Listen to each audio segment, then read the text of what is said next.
Hello, everyone, and welcome to episode number 61 of Sports Speak. I'm Tim Moore, not alongside Eddie Kalecki today, as Eddie enjoying yet another wonderful week and the best week of our lives in the Bruce Beck Sports Broadcasting Camp. Hope he's having a wonderful time.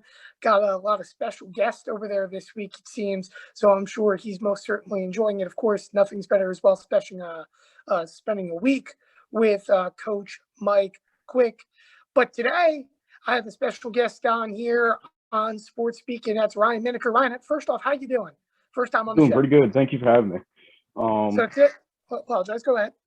I really wanted to come on this show a long time. I texted Eddie like a few weeks ago saying, hey, let me come on for like the Stanley Cup Finals. And he's like, all right, I think we can fit you in. Okay. And I'm here. So perfect. I don't have much to say, but yeah, perfect. Well, obviously, Ryan, I know for you, big hockey follower, and we're going to talk about the Stanley Cup today, especially that Tampa Bay Lightning team that for now back-to-back seasons go on to win a Stanley Cup championship. Of course, last year with, pandemic going on, you had to wonder, well, does this team have it again? It seems like they do. We're also going to talk about the NBA Finals and a little bit of NASCAR, a lot of controversy going on today as well, and throughout the week, especially with Atlanta Motor Speedway, as well as drivers' opinions and so on. But how about we first start with the NHL? Obviously, again, we just briefly mentioned how good this Tampa Bay Lightning team was. They go on to absolutely dominate the Montreal Canadiens, who, give them credit, finally found themselves in a Stanley Cup final, but not able to salvage the moment at all. And I guess let's put it like this, Ryan. When it's all said and done, is it fair to say that this may be the closest to new era of a dream team you can get with the Tampa Bay Lightning? Probably, yeah, because the team just looks so put together. I mean, it's basically the same team from last year. You don't expect a team that doesn't do many moves besides re-signing Braden Point to like a 5-year contract. You don't expect a team that doesn't do many moves in the free agency to go on, win the North easily, or not the North, the South with the new whatever. To win the South easily, take out Florida in the first round, take out Carolina in the second round, and then go on to, I wouldn't say upset, but ruin the hopes and dreams of a New York Islanders team that looks like they've been one game away these past 2 years, and the only team in their way was Tampa. So I don't see if the Islanders, they are one piece of the puzzle away from being probably a Stanley Cup team or Stanley Cup caliber team next year. But Tampa was so good. Their goalie, Andrei Vasilevsky, lights out during the playoffs. Every elimination game that he faced was a shutout. I think Florida, game 5, I don't remember the exact score of the game, but he shut them out. Once I saw the Lightning up first last night, I knew it was over. I knew the Canadiens were not going to score. I knew the game was over. But what's good about that is the Montreal Canadiens, I didn't think they were even going to make it past the first round. They were down 3-1 against Toronto. Then Toronto did what Toronto normally does and lose in the first round. That's the way it goes. Then they swept a team that was really well put together in the Winnipeg Jets. I think that team swept the Edmonton Oilers with Leon Draisaitl, Ryan Nugent-Hopkins, and Connor McDavid. That team probably just needed better goaltending and better defense, probably, and that series would have been more of a series. But then if you look at the Western Conference Finals, I guess if that's what you want to call it, they played a Vegas Golden Knights team that went to the Stanley Cup Finals in their first year of an expansion draft with Marc-Andre Fleury in that, and I think Malcolm Subban in goal in the backup place for them in 2018. They lost to the Capitals in game 6. Game 6. They lost to the Capitals in game 6. Now, the Capitals had a really good team. They deserved it. Whatever. No one expected Vegas to go that high. Absolutely no one. They thought, oh, mediocre team. They're not going to go that far. They're an expansion draft team. That did not happen. Next year, they blew game 7 against the Sharks with a costly, very, very costly penalty. And then what they did during the play-ins, well, not the ones up in Canada, they just had a bad series. I think going out in the second round again, which was unfortunate, but Vegas is struggling. That's another topic. Vegas is struggling with that team that they have. It's not even like they're in cap hell. They need younger goaltenders, which they have in Robin Leonard. They decided to put him in game 6, which, I mean, why would you give up on a guy who can bring it to a game 7? But I understand he had a rough game 5, or Marc-Andre Fleury had a rough game 5, and then decided to make a change.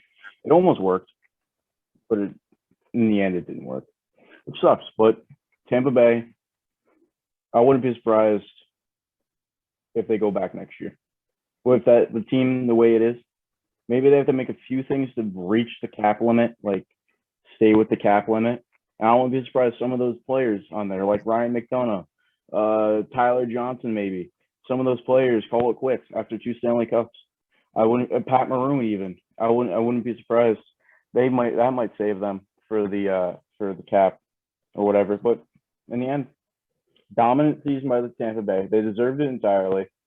In the end, can't wait for October. Well, what I was going to ask you, and you mentioned obviously a brief moment ago, the Islanders as well as the Golden Knights. Obviously, again, you mentioned the success after expansion for Las Vegas, and it just feels like for years at this point now, or it really does feel like forever, even though it's not that long. This team comes out, finds success, makes it far, but then, like you mentioned, they're just one instance away, which makes me again want to ask you here, Ryan. What do you think? Because obviously mentioned to the Islanders, it feels like every single year you're within one game, you're able to compete, but it's just never enough. What do these two teams in particular have to do to maybe not just win a Stanley Cup, but get themselves to a finals appearance yet again and give themselves a chance at something? Because right now, at least in terms of the Southeast, whatever you want to call it, I mean, at this point, I don't see a team that even throughout free agency, throughout this whole process, can compete with Tampa if they keep this team together. I mean, this team is just stout up and down. You have depth throughout the entire roster. It doesn't matter who you throw out on the ice, first line, second line, third, and so on. You're getting some source of production. And I think that's what makes Tampa Bay so special. And for the record, too, this is going to go down at least as one of the most one-sided Stanley Cup finals, at least of what I can remember in a very long time in terms of the domination and statement Tampa Bay had to make. But if you're at least Islanders, what do you do to compete with them? And of course, if you're Las Vegas, what's the next step? To help that cap situation or maybe get that roster better to give themselves a chance here at a Stanley Cup? Vegas, for Vegas at least, Vegas does not need to worry about now. They need to worry about the future. They need to worry about how long is Marc-Andre Fleury going to continue to play. Yes, they have the young Robin Leonard between the pipes as a backup, technically, but they need a backup for the backup. So I think this season they shop for in free agency or even a trade. They shop for a emergency young goaltender, like maybe a guy that's coming up from the AHL, or maybe even they have a guy down in the AHL that has a shot to be a backup for the NHL or even a starter.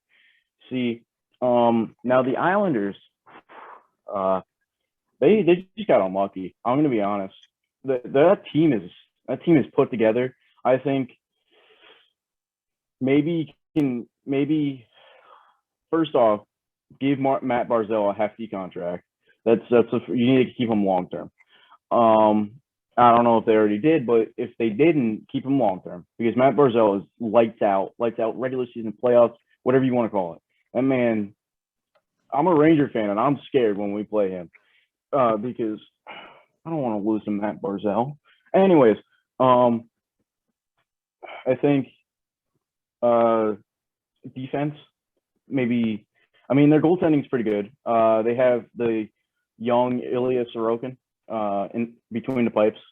He's just kind of like Igor Shesterkin, but he's probably better at this point.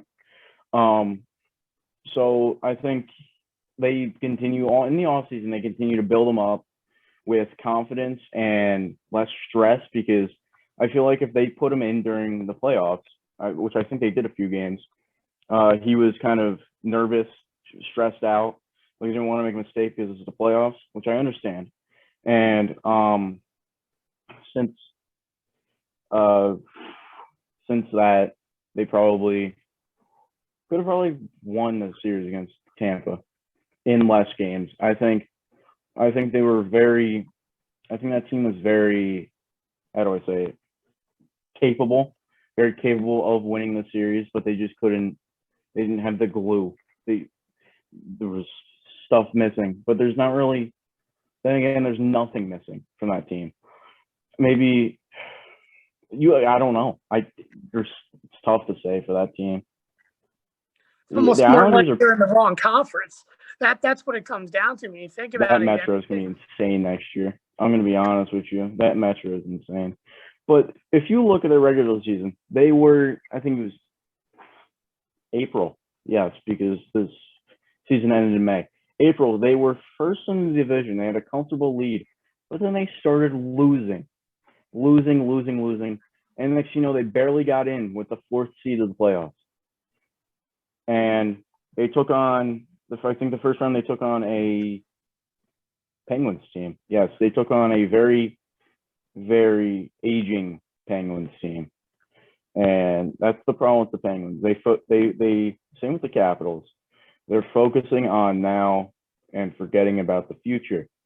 See, with the Capitals, they signed Henrik Lundqvist to a 1-year, $5 million contract. They only gave him I don't know how much they gave him because he didn't play, right? So I think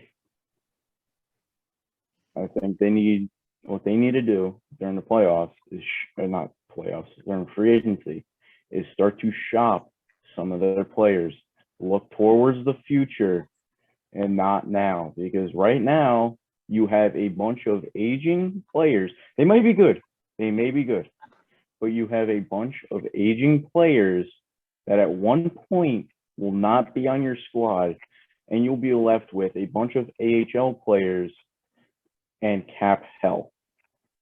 That's my take on the Capitals. Same with the Penguins. Sidney Crosby is good. Evgeny Malkin's okay. What's another good? The defenseman. My mind is blank. Same with the defenseman, okay. But you got to work on for the future. You got to openly tell your fans, we are in a rebuilding phase. Do not expect anything from us. Buffalo didn't do that, but everyone knew they were in a rebuilding phase. But I think what they can do is actually they can go maybe even grab Jack Eichel from the Sabres if they give him the right price, because Sabres took pennies for Taylor Hall and Connor Lazar from Boston. So I don't see why, if you offer Buffalo the right price for Jack Eichel, I do not see why Jack Eichel couldn't be a Capital, couldn't be a Penguin, couldn't be an Islander. It couldn't be a Ranger. But I don't think anyone's going to try it because Buffalo's going to want 2 first-round picks, a solid defenseman, solid young, a solid young goaltender. I don't see anyone trading for him before the expansion draft, because I know they're going to lose a player in the expansion draft. Everyone's going to lose one player. So if the player they lose is the player that they were going to give Buffalo, now they can think, okay, he's not here anymore. We can find someone else. We can ship off to Buffalo in hopes of getting a first round talent for maybe a okay third, second round developing player. Now, most fans will feel bad for that player, but then most fans will feel happy that, oh, we got Jack Eichel, we can go far with this guy. But there's going to be some teams like Tampa. They won't try to trade for Jack Eichel because he probably doesn't fit the scheme. Whatever they're doing down in Tampa, they're doing right. And I think for the future, Tampa is, in the next 5 to 6 years, Tampa's not going to be Tampa. Yeah, you're going to still have Vasilevsky down there, but if you're Tampa and you can migrate with the change, I don't see how they could still be a play. Maybe not a cup-winning team, but I don't see how they can't make the playoffs every year. You know what I mean? So I think that team's gonna go far, and everyone hopes Jack Eichel goes to their favorite team. That's basically what everyone's hoping. Now, moving forward, and the final topic, at least in regards to the teams that we saw within the NHL Finals. Honestly, the Montreal Canadiens, we know, ended up getting dominated by Tampa Bay. Again, Tampa Bay winning their second consecutive Stanley Cup championship. But what's the expectation moving forward now for this Montreal team? Because to me, the Canadiens, again, you already mentioned, they overachieved this playoffs. No one had any expectations of them making the Stanley Cup. But here we are, found them in the Stanley Cup. And it's like, if you're this team, what happens moving forward? Do you expect better? Do you expect this offseason to have a massive impact in a positive way? Because I just can't seem to get a full sense of direction on where this Canadiens team is going to go, considering how inconsistent they've been year in and year out to this point. Same with the Canadiens. They were one shot away last night from being tied and going into overtime. Brendan Gallagher, with a minute or 2 minutes left, 3 minutes left, he had a really good chance. He just skimmed the blocker of Vasilevsky. I don't see. Same with Canadiens. They're not in cap hell. They can take on a Jack Eichel contract. I don't see why they don't go for Jack Eichel. I don't see why they don't try. Yes, it'll take maybe a first or two, but your first round picks, pick 31, pick 30.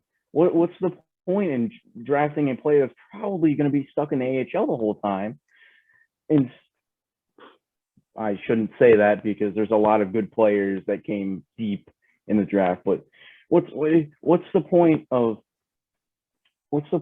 taking that risk when you can have, this player can perform lights out, his potential?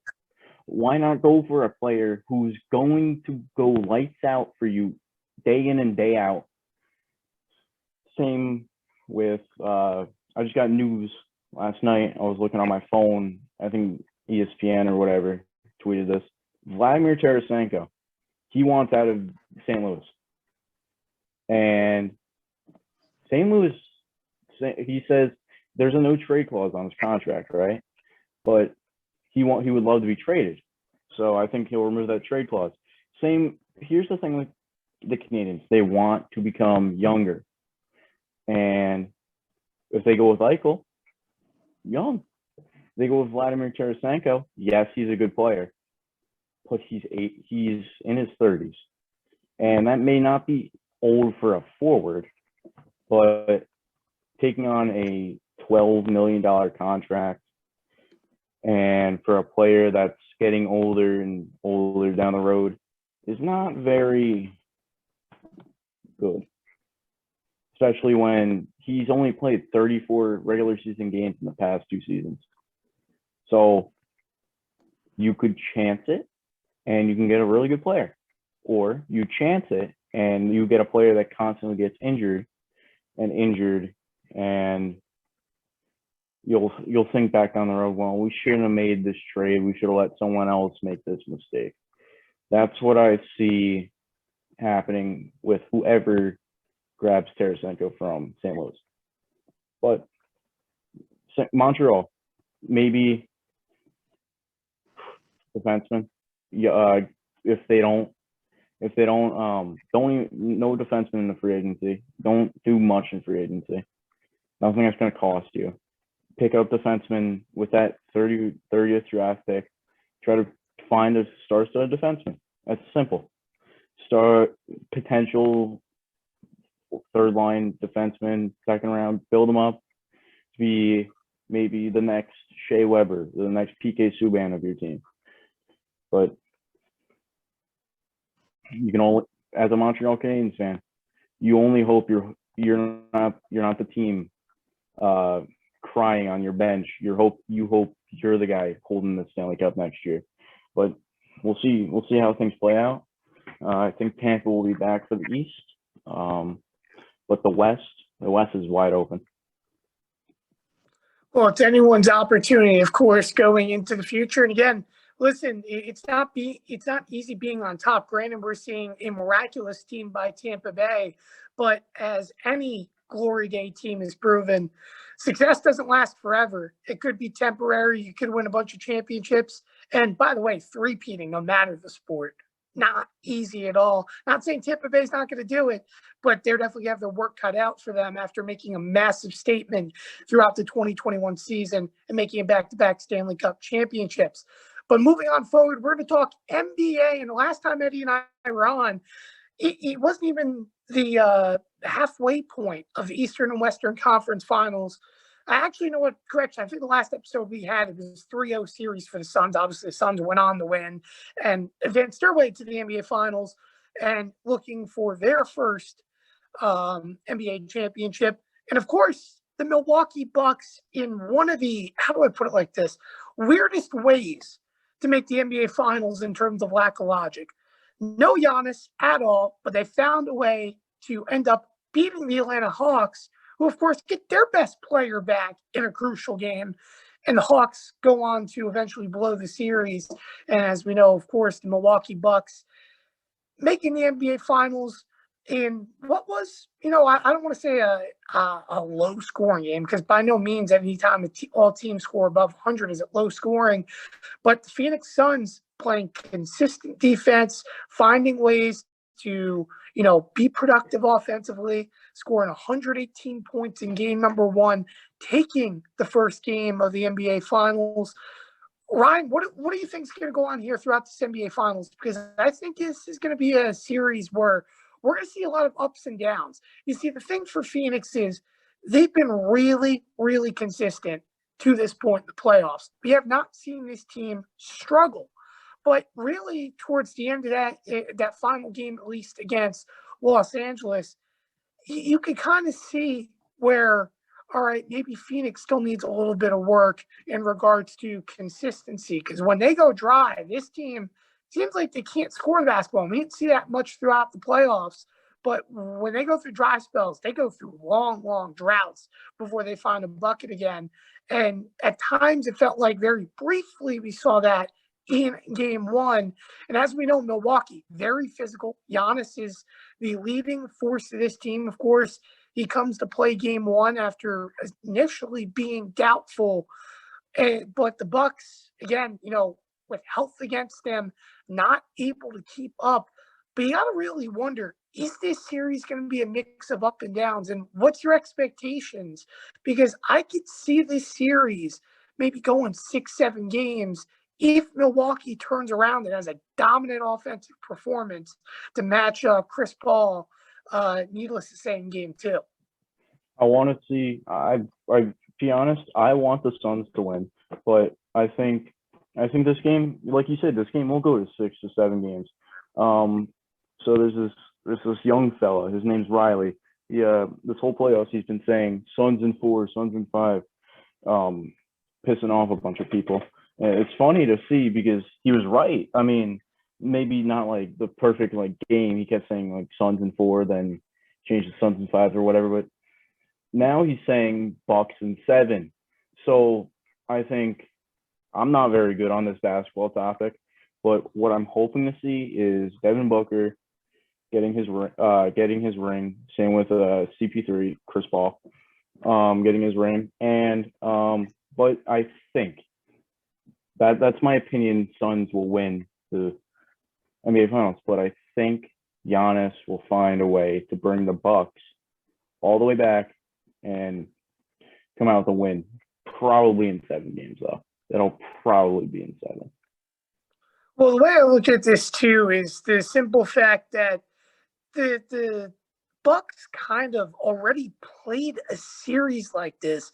When you look at it, obviously you go back and you look at, for example, the next team that they had to face. You have a bunch of great scorers, but you have to really tone down and find ways to be successful defensively and slow them down. Just like, for example, one that's lost. Of course, they were unhealthy, but they had to find ways to slow down Giannis, not stop him from scoring, but slow him down enough.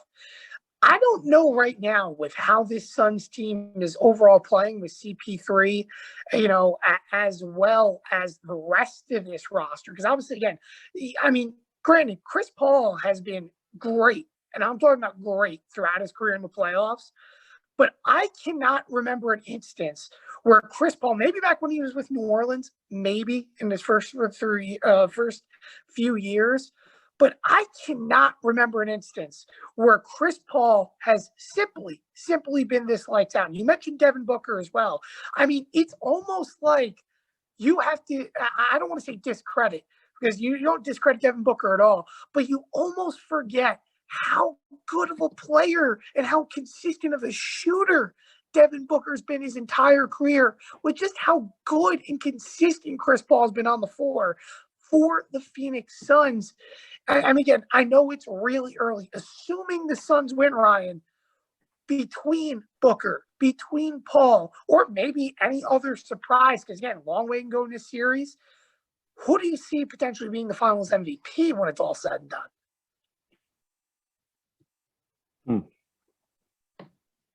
Well, for the Suns will probably be Chris Paul.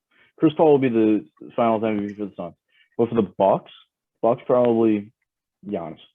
Giannis will carry that team on his back, and they'll win it in 7. I'm saying Bucks in 7, realistically. But for my sake, Suns in 5. I want the Suns in 5, but realistically, Bucks in 7. That's what I'll say. Well, too, in terms of comparing, and of course, like last year, how the NBA had a play-in tournament, for example, like how we talk about the NHL having to spread out, tournaments, so on, via the pandemic. Of course, the Lakers went on to win a championship last year, and of course, they don't return this year. But for Milwaukee, this team had expectations last year to win an NBA championship. This year, there is no less expectations. We know this team is capable of getting it done. But the problem is for Milwaukee, again, down early in the series and still a long, long way to go. If the Bucks don't win now, is it fair to say this may be their final shot for a very long time? Granted, yes, again, you have Giannis, who is one of the best players humanly possible in the history of this game, potentially, come the end of his career, and right now one of the best basketball players on the planet. Could this be potentially Milwaukee's last run if they don't do it now?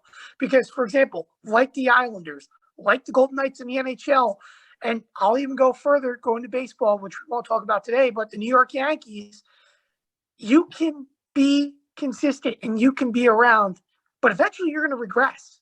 And that's what it feels like for this Milwaukee team. Sure, they made some change and so on, but they are still complacent with the success they've had.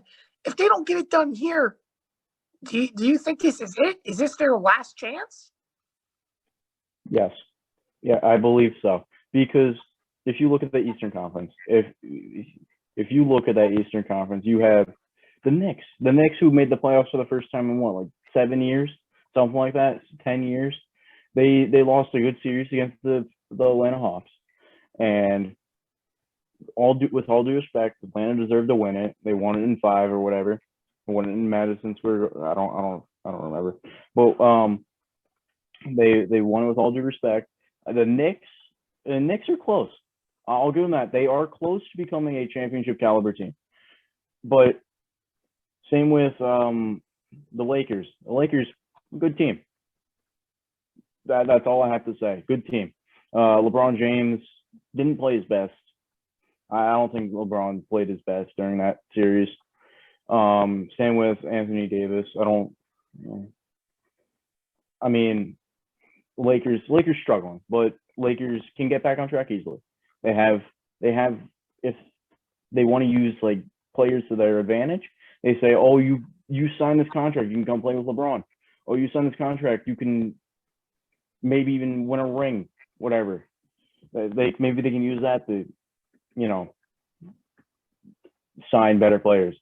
But I think with how good the East is going to be next year, with the Nets should have been really, really good, but with injuries and stuff like that, I think Bucks are in trouble. They'll still make the playoffs. I'll give them that. They will still make the playoffs, but I don't think they'll go as far. I don't think they'll go to the finals. I don't think they'll go to the conference finals. I think they'll be a first or second round team as long as they don't keep up with the regressing or the improvements the other Eastern Conference teams are making. Because, well, to be honest, that Brooklyn Nets team, if they weren't injured, they'd probably be in the finals. I'm going to be real. Well, of course, you mentioned Brooklyn, and there's a lot of, I don't want to say optimism if you're a Nets fan, of course. We saw a lot of injuries this year for that team. And really, again, for me, I expect them to make the NBA Finals, not win. Of course, all the teams I predicted in the preseason did not make the NBA Finals this year, unlike last year where I projected the Lakers to win the championship. And ultimately, they did go on to win the championship. But at the end of the day, LeBron's team unable to be healthy. And for the Nets, again, you're optimistic about the future. You had a little bit of progress with Steve Nash. Again, a lot of controversial decisions. But at the same time, I got to also worry about the team because you mentioned them. I just don't know what to think. Because what happens this offseason? You have 3 players, your biggest 3 players, might add, all have opt-outs.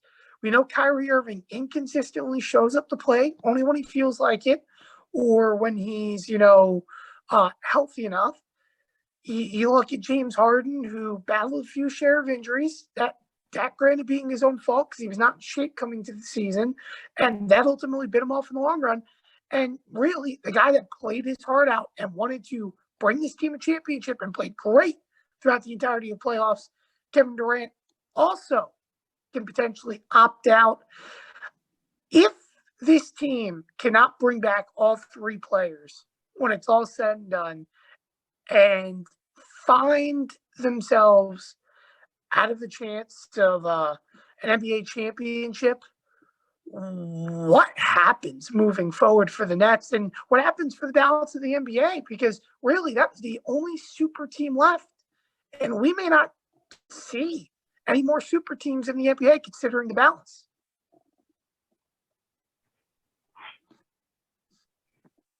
The Nets need, if one player opts out, they have a chance still. If 2 players opt out, minimal. They need help during free agency.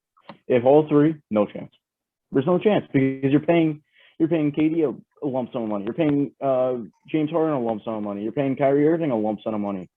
You're paying all these players money just to opt out what's the point? What's the well? There's a point. If it's just rough to say, you're paying your three powerhouses a really good amount of money and leaving no money to sign young, talented players. That's the only thing I have to say. You're not making it far because you're paying three players that already opted out. So, well, of course, the Nets' future I don't want to see jeopardy, but it's going to be interesting to see what happens. And again, I'm not saying these players are going to opt out, but at the same time, this team is in need of a good offseason in terms of making sure everyone's back on track and having healthy players for next season. But by the way, too, again, I didn't mention the Suns. Obviously, Ryan, you gave your prediction about the Bucks. I have the Suns dominating this series. If I'm going to be honest, I think they win in 6 games, but they play some great offense. But when we return, we're going to move things back to NASCAR in just a moment. And moving on to the last topic of the afternoon, we're going to talk some NASCAR. As, of course, I mentioned earlier on the show, a little bit of controversy going into this week. Of course, Atlanta Motor Speedway announcing that they'll be repaving and resurfacing along with upgrading the track for the 2022 season. And drivers relatively pretty much critical to NASCAR about not listening to their thoughts about what they should do to the track. Of course, Atlanta, one of the most loved tracks by drivers due to its uniqueness. And the drivers really felt like they should have some input. However, the same group that was in charge of Kentucky Motor Speedway, which of course is no longer on the schedule, as well as tracks such as Texas and so on, had a lot to say to the 28-degree banking change.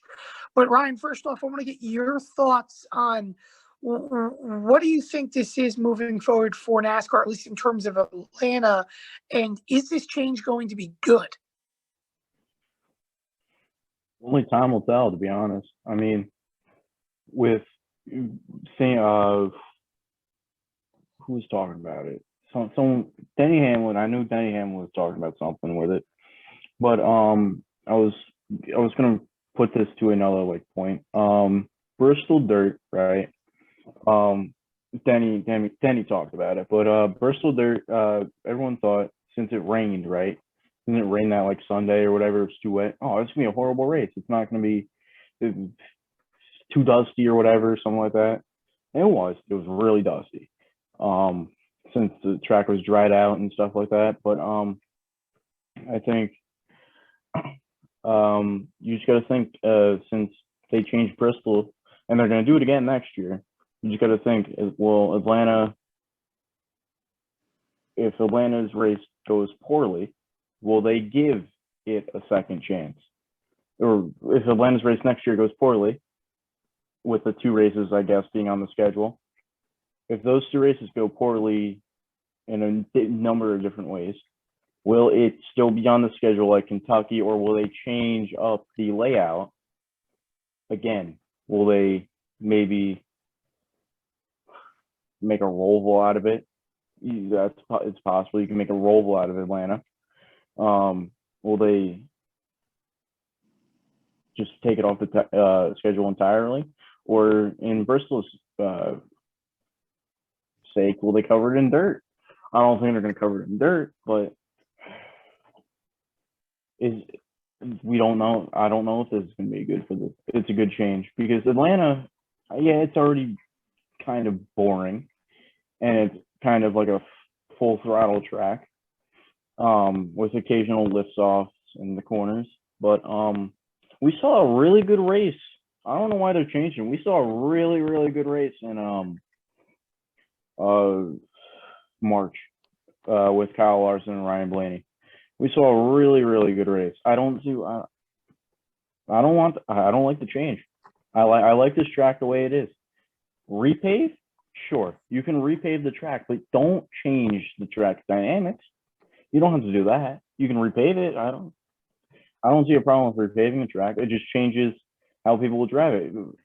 Harvick might not be the best at the track anymore. I mean, he wasn't the best this year, but Stewart Haas is struggling. But he wasn't these past years. There's a term for Kevin Harvick. It's the Harvicking line. It's the rim riding the racetrack.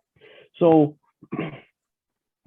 I think with years to come, I think only time will tell if this is a really good change or a really, really bad change. A really, really bad change, this track will not be on the schedule anymore. A good change, it'll still be on the schedule and everyone will like it. Well, I was going to say, let me ask you like this. In terms of past instances, and just bear with me for a moment. When you look at tracks that have been repaved, particularly mile-and-a-half tracks, those tracks typically and historically have not turned out to be well. Obviously, we mentioned Kentucky, no longer on the schedule. And for the record, with the exception of a couple great green-white checkers, Kentucky's was one of the worst and most boring races to watch on a weekly basis when they went there. How about Texas? Granted, the All-Star race and the package, let's be honest, wasn't so good. It had great final 10 laps, but the package wasn't so well. Is it the package or is it the track? Because that was a track that also repaved. And here's another one that I'll even throw. How about Kansas? How good has Kansas been recently? Sure, a couple green-white checkers, but once the bottom goes away, Kansas is a one-lane track. There's not much you can do. There's not much passing you can do. And that's another track in terms of banking differential that will now become similar to Atlanta. So my question is this. Who ultimately listens? And again, Tony Stewart, and a big reason why, too, a lot of drivers have retired early, such as Carl Edwards might have had, and why we haven't seen Carl Edwards since. Drivers are retiring early now, not because they're getting old, whatever. It's the fact of it's the same stuff year in, year out. Sure, the sport changes, the cars change, but at the end of the day, NASCAR is as simple as this. We do what you want, or we do what we want, and it's either you come to the track and you don't. If you don't like it, then you can leave. And the fact of the matter is, I don't like that mentality because at the end of the day, without drivers, you don't have a sport. You don't have people at the track. And the fact of the matter is, NASCAR is not the one that has to concern themselves about safety unless it comes in terms of a lawsuit. Drivers are the ones that are risking their lives out there on the track. So to me, to not consult drivers, and Kyle Petty had a very strong take about this today about, back when NASCAR changed their cars, did they ask David Pearson, Richard Petty, and so on? No, they just did it and said, well, if you don't like it, then you can leave. But we're not talking about cars because guess what? Drivers were consulted about cars, and so were fans about what can we do better. Might have had, and I know different sport, but that's what SRX currently is all about, which, by the way, is going high, mighty, and grand, in my opinion, in terms of the racing and what we've seen to this point. But NASCAR has never consulted drivers about tracks. Perhaps, maybe, and again, I know this is a bit of a stretch, but maybe if NASCAR consulted guys about tracks, maybe safety could have been a lot better 20 years ago when Dale Sr. died. Maybe safety in terms of how they approach tracks and not waiting for disaster to happen, such as, massive blown tires at 210 miles an hour around Talladega could have maybe saved lives, saved spectators. At the end of the day, let's put it like this. NASCAR not consulting drivers, ultimately, rather you like it or not, and you can have any opinion on it, ultimately leads to disasters. In the past, they have not consulted drivers about how they treated mile-and-a-half tracks.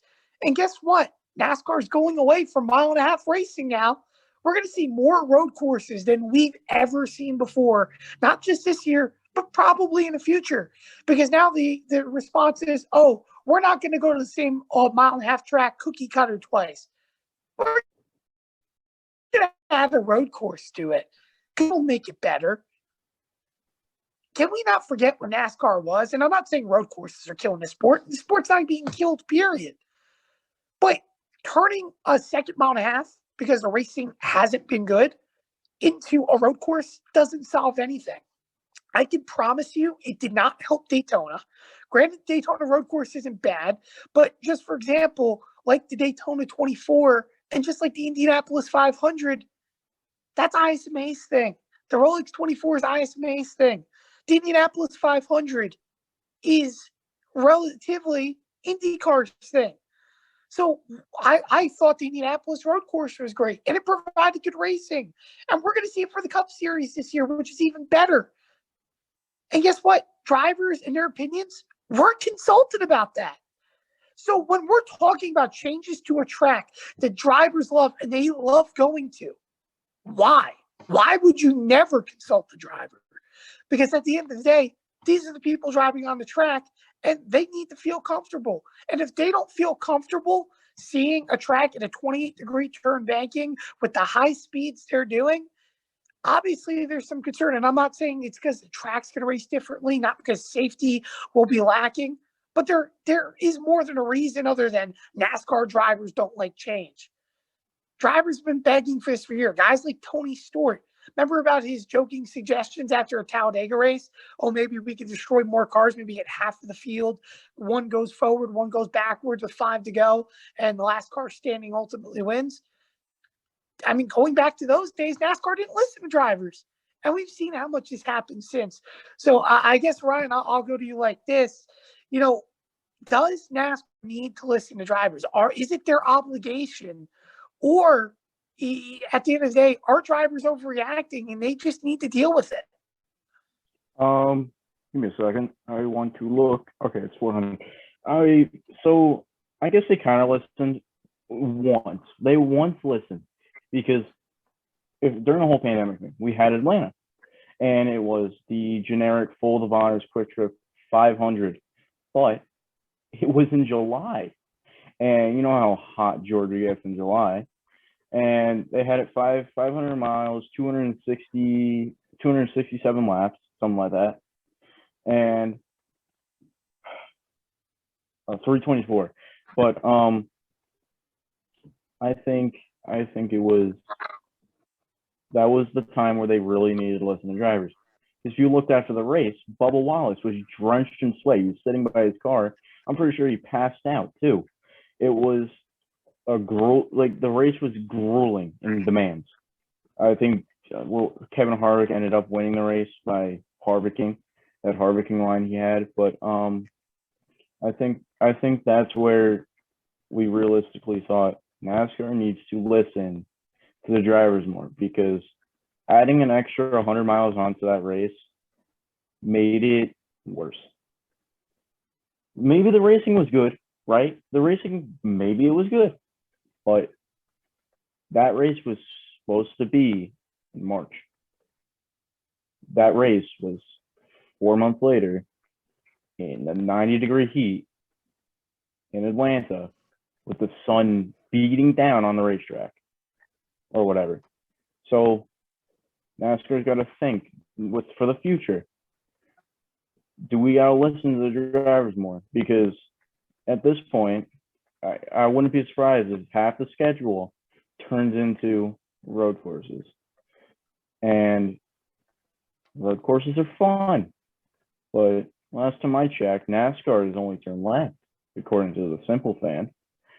And that's what it's been for 20 years. If Dale Sr. was still alive today, I guarantee he would say, why are you going to so many road courses? There's no point. It's NASCAR. This isn't F1. This is an IndyCar. I don't know.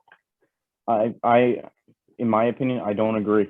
I don't agree with what NASCAR is doing. I think they got to listen. They got to listen to Denny Hamlin, because Denny Hamlin, he's very vocal on Twitter. He doesn't care what he says. He's making good points too. I'll read one of his tweets because I have it up. He replied to Jenna Fryer. He said, with all due respect, the same group has reconfigured Texas, Kentucky, and Bristol with zero driver input, right? And one of those tracks lost the race. We can all guess, Kentucky. Texas is the one they don't want to race anymore. I could see why. And Bristol, they put dirt over it, right? So in my opinion, they're listening more for Bristol. Dirt was for the fans, right? For attendance, more people were going to go to Bristol. They're sell out the crowd or whatever for money. And now Texas, Texas, I think they kind of strayed away from listening to the fans and the drivers with the whole water cooler thing. Yeah, they didn't have enough not money, but people to volunteer to check baggies or coolers. But I mean, it's Texas and it's like 100 degrees. Let them bring in cold beers, like 2 or 3 cold beers, instead of paying $14 and sitting on a line and missing 20 laps of the Texas All-Star race, right? But Kentucky, I thought Kentucky wasn't bad in like 2013, 2014. But when they reconfigured the track, they ruined it. And then they made it a day race last year, which ruined it even more. Because I like the night aesthetic of Kentucky. I think it's really cool. I like night races in general. Night races make for better racing. You see sparks coming out of the cars when they wreck. You see if they hit the wall. You see sparks fly, tempers flare at night. Overall makes for better racing. I mean, Kentucky wasn't really good when you had long runs and pit stops, but it's not. NASCAR is doing what they want because it benefits them financially.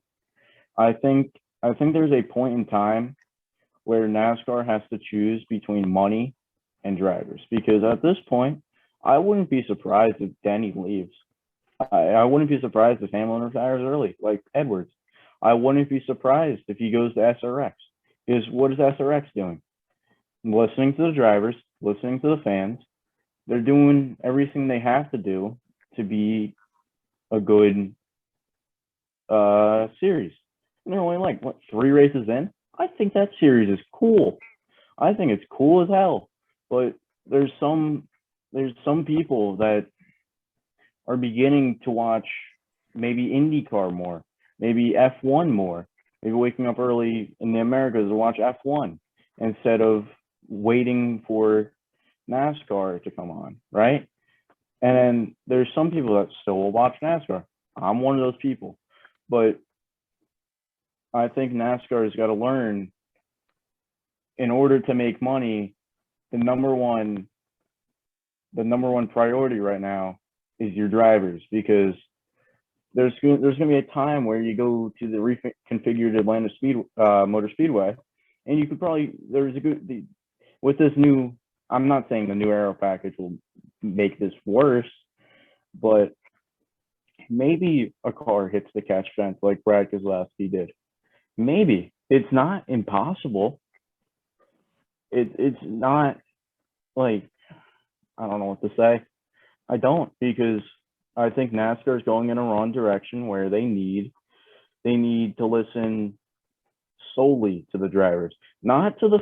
I mean, there was also a list on Twitter I saw on my feed. It was like drivers get a list of things that NASCAR needs to listen to.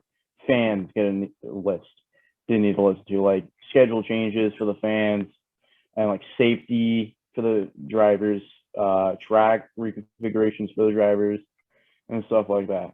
I think the track that needed the reconfiguration the most probably would be Texas. I think they need to make it reverted.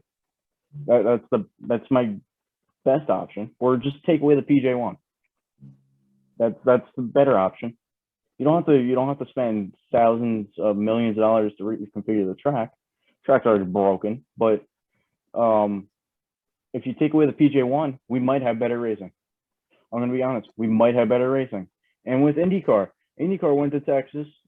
They had 2 crashes, and both of them was because 2 guys were running the top, trying to pass on the top. They got in the PJ1 wreck, because PJ1 does not work with IndyCars. Why? It'll work with NASCARs, but why do we want it when it's going to hurt other series? I don't think PJ1 helps at Texas. Pocono, sure, it works at Pocono, but not at Texas. Now, that's all. But it didn't work for IndyCar too. That's another track, Pocono. IndyCar doesn't go there anymore. Granted, death and a lot of bad things happened at Pocono, and those cars were simply going too fast, at a track like that. But still, regardless of, again, of the track that PJ1 did not benefit at all IndyCar over there either. And of course, they're probably never going back to a track like Pocono. But I do want to bring up this last topic before we wrap things up here this afternoon. And, to this point, we've seen a very strong season of guys like Kyle Larson, Kyle Busch, winning at Pocono. And we've seen, the schedule be mixed. And you kind of mentioned, the downforce package just a few moments ago, Ryan. And to me, when we looked at Pocono, was it last or 2 weeks ago now to this point when we had the doubleheader weekend, I'm very astonished that NASCAR opted to go with the high downforce package at a track that is so notorious historically speaking, not with the modern car they have now, but at least from the last generation. And even when this generation, I guess, they first started with the different package, guys being able to downshift through corners, trying to set themselves up for runs. Granted, Pocono's endings were great because cautions made racing really timely in terms of fuel strategy in race 2, and Kyle Larson cutting down a tire ultimately surprised and mixed things up in race number 1. And Pocono has always been a reverse strategy type of race. But what is it with NASCAR not consistently picking places where you would logically think you'd want low downforce at? For example, Pocono's so known front straightaway, cars getting sprawled out, high speeds, boom, everyone's trying to race to outbrake each other into turn 1, and then you're trying to find ways to set yourself up yet again through the tunnel turn or off turn 3, and you're doing your mixtures of shifting. When you're wide open, you're up in the PJ1, it's one-dimensional, no one can pass each other at a track that's always been known for passing. It stinks. And we saw NASCAR too. Granted, I don't think Texas could have been better, but at the same time, I think Texas may have been a little bit more exciting if they didn't use the high downforce package. I mean, we saw Nashville have, in my opinion, the track that needed the high downforce package. They went with low downforce, had so much speed. Guys were burning through brakes at high rates. I mean, remember the pit stops, Ryan, where you literally saw brake dust in flames flying off cars when they were coming through and, having their pit stops. So to me, it's like for NASCAR, obviously I know the next generation is going to change everything because there's not going to be a mixture to whole different suspension and so on. But what is it with NASCAR right now? Having inconsistencies with their package, and thus we're seeing different guys on those packages excel. Let me explain. All of Alex Bowman's wins this year, he has 3 of them, come on the high downforce package. What has he not done well? Richmond. When the NASCAR raced on the low downforce package. Kyle Busch, granted, okay, he won a fuel race recently, but his success as well this year in terms of results-wise have come great, not only when there's practice, might I add, but when they're on a low downforce package. Kyle Larson's been very consistent throughout both, but you could say he's been a lot better on the low downforce package. And again, I'm not saying drivers go whatever, but you're seeing almost like some drivers excel too much with being able to stay wide open, while other drivers, again, you want to debate what's real racing and so on, can be successful at finding consistency with lifting. But my major concern for NASCAR is I don't care who's good with whatever, but once we come to the playoffs, you've got to hit your your downforce packages. You've got to hit them because we're going to see a bunch of short tracks, which sure, you could say is high downforce, but what do you do for tracks like the road courses? What do you do for the couple mile and a half that we're going to see, throughout the playoffs? Of course, Talladega, I'm also interested to see how they handle that, now that we've seen a couple of super speedway races and we still have Daytona to go before the playoffs. And I'm sure a lot of things are going to change. But if you're NASCAR, what are you doing with this draft package? Because, again, it seems like it lacks logic at this point, and it hasn't made sense in terms of places they're using high and low downforce. So I think NASCAR needs to change up because Nashville was, I wouldn't say boring, but it was kind of boring with Kyle Larson leading 88% of the race, like 380 some, not 300, but you know what I'm talking about, like 381 miles or whatever out of that race. It was fun to see Kyle Busch struggle. I like that part, but I think Nashville is a good track. I'll give them that. Nashville is a good track. Does it need high downforce? Yes, it does. Because I think if Kyle Larson didn't wouldn't have dominated that bad with high downforce, because that track was what they labeled it as, like a short track or whatever, 750 low downforce package or whatever, and it was a boring race for the most part, at least for the lead. The stages were cool. Kurt Busch up there trying to battle Chase Elliott for the stage win after on Monday, or 4 hours after the race, ultimately won the stage. But Pocono, I think, good track. I like it. I like what they're doing. They're doing a doubleheader. The downforce, I mean, the high downforce package, they could keep the high downforce package. I think adding a little bit of horsepower to it wouldn't hurt. Like 600 horsepower. So these runs, if you have to let off for a lap car, these runs don't come at a premium. Because if you get past on the outside, it's like Martinsville. You get past on the outside, you'll be in 24th in no time, because if you're stuck on that outside, at some points the PJ1 will help you get a run off the corner, yes, but if you get past to the tunnel turn, there's a good chance you're going to lose 3 positions when you were only supposed to lose like 1, right? So I think Pocono could use a little more horsepower. Arrow's fine, it wouldn't hurt. I mean, I think the Roval is good. I'll let them keep the Roval, but I think you introduce another double header weekend for one of these road courses instead of a road course, you'd be golden. I mean, with a different, like, let's say Kansas. Kansas has a different aero package. Maybe you try the 750 low downforce package.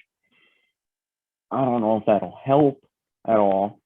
I wish it would, but I mean, I don't think it would help.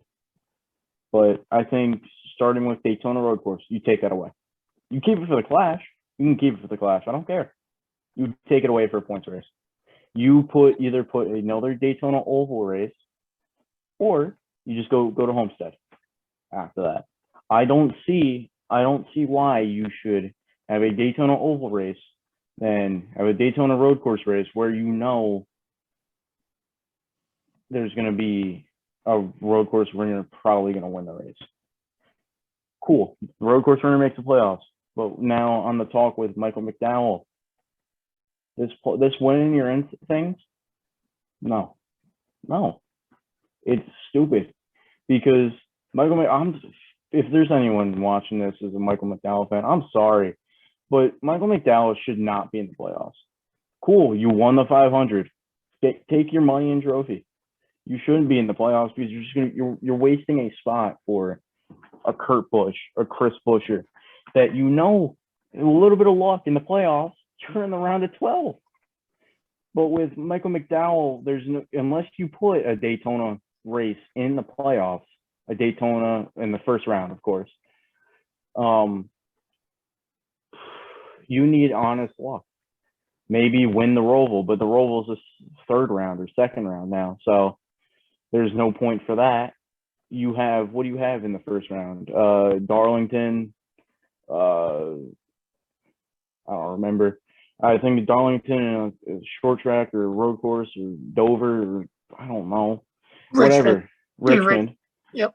Darlington, Richmond, and then whatever. See, with Michael McDowell, yeah, you'll start with these no qualifying. You'll start in the top 16, but unless Front Row Motorsports is saving all their money for the playoffs, I don't see Michael McDowell coming out of the round of 16. I think he'll finish either 15th or 16th in the round of 16, depending on who else locks themselves in. Now, do I see Kurt Busch winning a race in the regular season? Yes. But that only time will tell because Kyle Larson's been so dominant with the high downforce and low downforce. But Atlanta, I see it's Kyle Larson's race to lose. Ryan Blaney played strategy right, got up there, had a good car, battled with Larson. Lap traffic really got in Larson's way, I think, in the March race. But I think Larson, if Larson doesn't win this race next week, I would be surprised because Hendrick's just dominant. Or not Hendrick. I mean, William Byron's pretty good too, but Bowman, Elliott, all around. But Larson is the Jimmy Johnson or Jeff Gordon of Hendrick Motorsports right now. Have they announced which draft package you're using this week or now? We're using 550 high downforce. So then let me ask you this one last question. Do you think that, granted, again, this is going to be the last time we're going to be seeing this surface for Atlanta, and obviously we talked about, the future changes and so on. Do we think we have one last good race? And I'm not talking about that there will never be a good race again, but one last good race on this surface. And will it be a great finish maybe, or overall a great race that fans are going to want to watch on Sunday? Oh, you got to hope. But I think if Larson's car isn't as good as people think it is, I see even if there's a late race restart, like someone spins off a four, maybe Ross Chastain spins off a four or whatever, brings out a caution, people come in, get tires, 2 to go, 2 tires, 4 tires. I see a good all around. I think if Larson's car isn't as good, you will see a good finish. If there's a late race caution, you will see a good finish. That's what you got to hope. But maybe Ryan Blaney will steal another win at Atlanta. I would love to see that. Maybe a different winner other than Hendrick Motorsports. But only time will tell. And Sunday will be the perfect time. I mean, it's shorter. First off, it's shorter than the March race by 100 miles or however many laps. But I think the track shouldn't be able. I don't think Atlanta needs a change. I don't think they do. I think they should have kept it the way it was. It produced great racing. I'll give them that. But I think if Atlanta was in the playoffs, that'd be fun. I think Atlanta would probably. I'd rather have Atlanta the opener, the playoffs, than Darlington, to be honest. But it stinks. But I hope this weekend's good, and I hope whatever they do to the track makes it better. Well, of course, Atlanta is, again, as Ryan mentioned, this Sunday. And again, folks, if you haven't watched NASCAR before, I would suggest you go out and give it a look. Final track on a historic racing surface that's had a lot of history. And, of course, the track will still be around just in new arms next year. And, of course, the way you look at it moving forward for the playoffs, some big races still have to go. Of course, the Daytona playoff race, or the rather known as Coke Zero 400. Of course, the Southern 500 to open up the playoffs. That's still ways to go in the NASCAR playoffs. Eddie and I will talk furthermore probably next week, which should make things relatively interesting. But that's going to wrap things up here this afternoon on episode 61 of Sports Speak. Ryan, where can people find you on social media? You can find me at Ryan_Minneker on Twitter. You can find me lowercase r and lowercase m Ryan Minneker on Instagram. And if you wanna hit me up on Xbox, we can run a couple games of like Warzone or whatever. You can hit me up. Just message me at capital X Skull 13 and then 2. But thank you for having me. I enjoyed this time talking about NHL, NBA, and NASCAR. I hope to be on the show maybe for the start of the new NHL season, maybe the start of the NASCAR playoffs again. I loved it, And I got to give a big shout out to Eddie for getting me on this show. I appreciate it. Much love. And I hope to see a new winner Saturday instead of Tim at in Old May. Maybe it's me. Who knows? Probably not. But good luck, Tim. We never know. You've come close about 2-3 times prior to Watkins Glen. So again, anything can happen. But again, do want to thank you for coming on, Ryan, here for episode number 61. Do want to thank Eddie, even though he was not on the show today, sacrificing his computer because mine doesn't work to ultimately end up recording the show while he's dedicating his time during the Bruce Beck Sports Broadcasting Camp. Hope he has a wonderful, wonderful week again. If you saw on the top of the show talking about it, folks, if you're trying to get your kids involved in broadcasting or have any interest in the future, that's a great camp to go to, one of the best in the country. I mean, there's no experience like it, with Bruce Beck, and especially Mike Quick, who has such good knowledge about the business and can give you your insight and get you right there. I mean, so many of the top kids in the country, spend their full week, learning and trying to build a resume and so on. You get to meet so many wonderful people and connections. And for me, thankfully, being there for 2 years, and gosh, I wish I wasn't, too old to go any more prior, but it was honestly the best week of my life. And I would definitely encourage anyone to, reach out to Bruce. You can find that Bruce Beck Sports Broadcasting Camp on Instagram as well, and Twitter. And I'm sure Eddie will have the link provided below in the comment section. But that's going to wrap things up here this afternoon. With that being said, again, episode 61 up and through. Eddie and I will be talking next week. I'm sure we'll be talking about the Los Angeles Dodgers and the Trevor Bauer situation, as well as a lot more NASCAR and so much more. But with that being said, with that being said, it's been yet another sports week. Congratulations to the Tampa Bay Lightning on, of course, winning yet another Stanley Cup championship.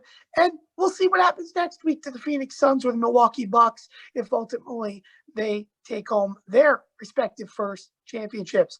But I've been Tim Moore saying so long as you've been watching episode number 61 of Sports Speak. We'll see you next week.